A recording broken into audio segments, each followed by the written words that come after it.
नमस्कार दोस्तों, आप सभी का लॉ सीखो के दैनिक समाचार विश्लेषण में। तो आज हम एक ही आर्टिकल के बारे में बात करेंगे जो द इंडियन एक्सप्रेस से है। ये इन्फोडेमिक और वैक्सीनेशन के बारे में है। पेंडेमिक के इस दौर में काफ़ी मिस इन्फॉर्मेशन, गलत सूचनाएं भी फैली है, जिसको WHO ने इन्फोडेमिक का नाम दिया है। तो अब जो एक फाइनल स्टेज में हम आ गए हैं वैक्सीनेशन के, हमारे पास में दवाई आ गई है, एक निराकरण आ गया है इस कोविड का। इस दौर में भी मिस इन्फॉर्मेशन जो है वो बहुत बुरा प्रभाव डाल सकती है। तो कौन से कदम उठाए जा सकते हैं, कौन से स्टेप्स उठाए जा सकते हैं, उस बारे में ये आर्टिकल बात करता है। उसके बाद में हमारा न्यूज़ इन फ्लैश है।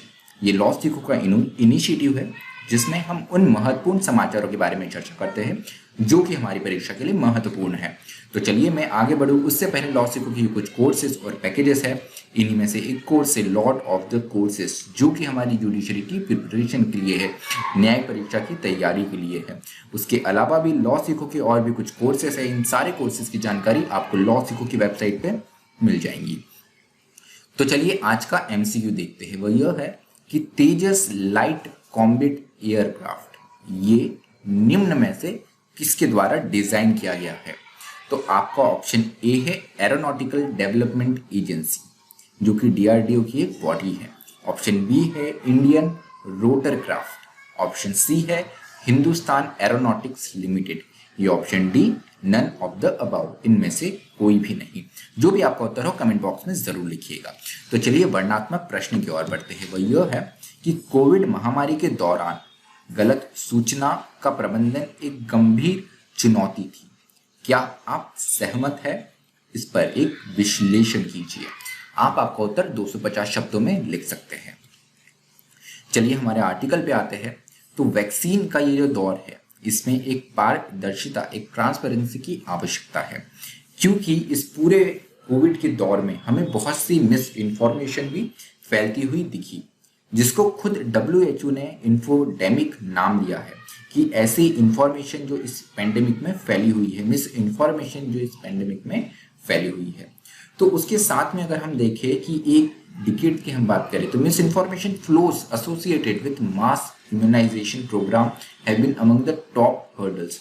तो जितनी भी वैक्सीनेशन कार्यक्रम, टीकाकरण कार्यक्रम चलाए गए हैं, उसमें मिस इन्फॉर्मेशन जो है एक बहुत बड़ी बाधा बन के सामने आई है। अब कोविड की बारी, कोविड वैक्सीनेशन का दौर है, तो इसमें भी मिस इन्फॉर्मेशन बहुत बड़ा हर्डल हो सकती है। उसके लिए कुछ तैयारियां करने की ज़रूरत है, कुछ कदम उठाने की आवश्यकता है, कुछ स्टेप्स लेने की आवश्यकता है। तो उन्हीं बारे में बात करता है। तो स्टेप्स फॉर सक्सेसफुल वैक्सीनेशन, कि टीकाकरण के लिए कौन से ऐसे सफलतापूर्ण कदम हमें उठाने चाहिए। सबसे पहले counter miss information with consistent and transparent sharing of science based info about vaccine. तो सबसे पहले मिस इन्फॉर्मेशन जो है इसको काउंटर करने की आवश्यकता है, गलत सूचनाओं को काउंटर करने की आवश्यकता है। ये लगातार एक कंसिस्टेंट और उसके साथ में एक पारदर्शिता भरी प्रोसेस हमें अपनानी चाहिए, जिसमें science based information about vaccine की ऐसी जानकारियां दे जो साइंस बेस्ड हो, विज्ञान पर आधारित हो, एक तर्क संगत हम चीजें बताएं वैक्सीन के संबंध में, जिससे मिस इन्फॉर्मेशन ना फैले। तो यहाँ पर people have the right to know, people के पास में, लोगों के पास में ये अधिकार है कि वो ये जाने कि vaccine, what is in the vaccine, कि वैक्सीन में क्या है, ये कैसे दी जाती है, कैसे एडमिनिस्टर की जाती है, ये कैसे काम करती है, उसके साथ में what reactions and side effect they can accept. तो इसके साथ में क्या रिएक्शन हो सकता है, क्या साइड इफेक्ट हो सकता है, इसकी कितनी आशंका है, ये सारी चीज़ें भी बतानी हमारी जिम्मेदारी है एक वैक्सीनेशन कार्यक्रम के अंतर्गत। राइटर ने ये बताया है।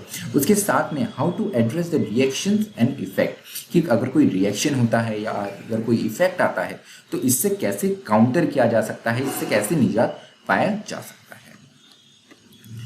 तो उसके साथ में हमें ये चीज़ भी देखनी है कि इन्वॉल्व इंडिपेंडेंट एक्टर्स। तो यहाँ पर कुछ स्वतंत्र जो एक्टर्स है, जो प्लेयर्स हैं, उन्हें भी इंक्लूड करने की आवश्यकता भी है। इंडिपेंडेंट एक्टर्स कौन है? जैसे एकेडमिया से हो गए, जो एकेडमिक्स जगत के हैं, जो शिक्षा क्षेत्र में है वो लोग, सिविल सोसाइटी जैसे NGOs हो गए, with strong grass root presence, तो जिनका ग्रास रूट प्रेजेंस बहुत अच्छा है, हमें इन लोगों को इन्वॉल्व करने की, सम्मिलित करने की आवश्यकता है। उसके साथ में जो कॉर्पोरेट और प्राइवेट सेक्टर का जो CSR विंग होता है, जो फिलैंथ्रोपिक आर्म होता है, उन्हें भी हमें यहाँ पे शामिल करने की आवश्यकता है। तो a society based approach is required, कि एक सामाजिक पूर्ण अप्रोच हमें अख्तियार करने की यहाँ पर आवश्यकता है। उसके साथ में government should make the decision of every individual voluntary as to whether to get vaccinated और नॉट। तो यहाँ पर सरकार को किसी को फोर्स नहीं करना चाहिए। जिसको ज़रूरत है वो वैक्सीन लीजिए। अगर आप राजी है वैक्सीन लेने के लिए तो ही लीजिए। इससे यहाँ पर जोर जबरदस्ती करने की कोई ज़रूरत नहीं, ये कंप्लीटली वॉलंटरी बेसिस पे होना चाहिए। तो यहाँ पर एक चीज़ ये देखने को मिली है कि पास्ट एक्सपीरियंस है कि जब भी आप कोई चीज़ इम्पोज करते हैं किस पर, तो ये रूमर्स को इनकरेज करता है। कुछ इन रूमर्स जो है वो अभी से आ जा रहे हैं, तो इन सबको टैकल करने के लिए यहाँ पर इसको कम्प्लीटली वॉलंटियरी कर दिया। उसके साथ में government should make an alliance with community leaders, civil society organisation and religions head. तो यहाँ पर आपको अलायंस गठबंधन बनाने की जरूरत है। जो आपकी कम्युनिटी लीडर्स हैं, जो सिविल सोसाइटी ऑर्गेनाइजेशंस हैं, एनजीओज जो हैं हमारे, उसके साथ में जो रिलीजन के हेड है, क्योंकि जो धर्मगुरु है वो आज काफ़ी ट्रस्ट वाली इमेज है उनके समाज में। तो इन सबको हमें साथ में लेकर एक अलायंस बन के साथ में मिलकर काम करने की आवश्यकता है। So India successful polio vaccination ओज टू देम। तो यहाँ पे जो पोलियो का वैक्सीनेशन है, इनमें इन सारे लोगों की बहुत बड़ी भूमिका थी। Most of them enjoy high trust and credibility among the mass and to turn scientific messages into contextuality। तो जो साइंस का मैसेज है, जो साइंस की चीज़ है, वो हर कोई आम आदमी नहीं समझ सकता है।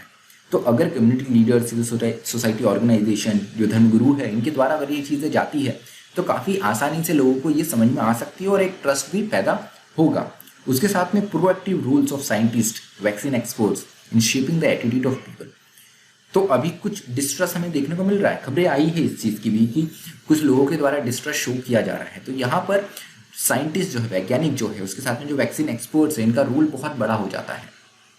तो इन्हें सामने आना चाहिए और लोगों का एटीट्यूड क्या है शेप करने में भूमिका निभानी चाहिए। उसके साथ में necessary for government to be vigilant about isolated adverse incident in the programme, adverse event monitoring system at grass root level. तो यहाँ पर गवर्नमेंट को एक विजिलेंट सिस्टम बनाने की जरूरत है अबाउट आइसोलेटेड एडवर्स इंसिडेंट्स, कि अगर कुछ ऐसा एडवर्स इंसिडेंट होता है तो उसके लिए भी एक विजिलेंस ग्रुप हमारे पास में होना चाहिए। क्योंकि गलत चीज़ें हो सकती है, इसकी ब्लैक मार्केटिंग हो सकती है जिन्हें हम देख सकते हैं, इसकी है शंका, तो उसके लिए भी हमें सिस्टम को तैयार रखना चाहिए। मॉनिटरिंग सिस्टम भी हमें बना के रखना चाहिए ऑलरेडी। चलिए न्यूज़ इन फ्लैश की तरफ बढ़ते हैं। तो आज आर्मी डे है। आर्मी डे जो है ये 15 जनवरी को बनाया जाता है, क्योंकि इसी दिन as on this day in 1949 general K M. Cariappa took over the charge of Indian army. तो 15 जनवरी 1949 को जो जनरल के.एम. करियप्पा है, उन्होंने इंडियन आर्मी का चार्ज लिया था।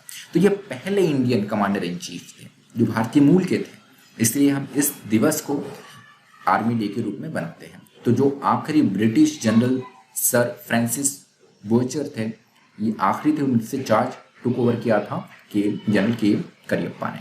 तो यहाँ पे आर्मी का मोटो इंपॉर्टेंट है एग्जाम पॉइंट ऑफ व्यू से, सर्विस बिफोर सेल्फ, कि खुद से पहले सर्विस, सेवा, स्वयं से पहले सेवा। तो सर्विस बिफोर सेल्फ ये आप इंपॉर्टेंट मोटो है, नोट कर लीजिए। जो जनरल हमारे के.एम. करियप्पा है, ये 1933 become first Indian officer to attend the staff college at Quetta. तो उस टाइम का जो क्वेटा का कॉलेज था, स्टाफ क्वार्टर, ये पहले इंडियन थे, भारतीय मूल के व्यक्ति थे जिन्होंने ये कॉलेज अटेंड किया। And was also the first Indian to command battalion.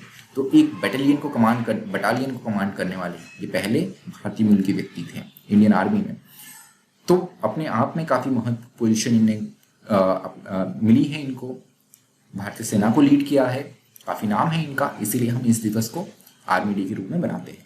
उसके साथ में वर्ल्ड्स ओल्डेस्ट केव आर्ट जो है, गुफा में जो पेंटिंग होती है, तो वर्ल्ड का ओल्डेस्ट केव आर्ट मिला है। ये है पिग, जो पिग होता है, जो सुअर की पेंटिंग होती है उसका। तो ये 45,500 साल पुराना है। In cave called Leang Tedongnge in an Indonesian island. तो इंडोनेशिया में ये पाया गया है। तो एग्जाम पॉइंट ऑफ व्यू से ये भी ज़रूरी हो जाता है कौन सा केव है, ये भी आप ज़रूर नोट कर लीजिए। तो चलिए हमारा विश्लेषण आज यही समाप्त होता है। अगर आपको इस टेलीग्राम अगर आपको हमारे वीडियो की PDF चाहिए तो वो आप हमारे टेलीग्राम ग्रुप से ले सकते हैं। टेलीग्राम ग्रुप आप हमारा ज्वाइन कर रही है, आपको वहाँ पे PDF इस वीडियो की मिल जाएगा रहेंगे। उसके अलावा अगर आपको और कोई जानकारी चाहिए तो वो लॉ सीखो की वेबसाइट से आप ले सकते हैं। हमारी वेबसाइट है www.lawsikho.com। मुझे सुनने के लिए आप सबका धन्यवाद। इसी तरह पढ़ते रहिए, मेहनत करते रहिए। Thank you.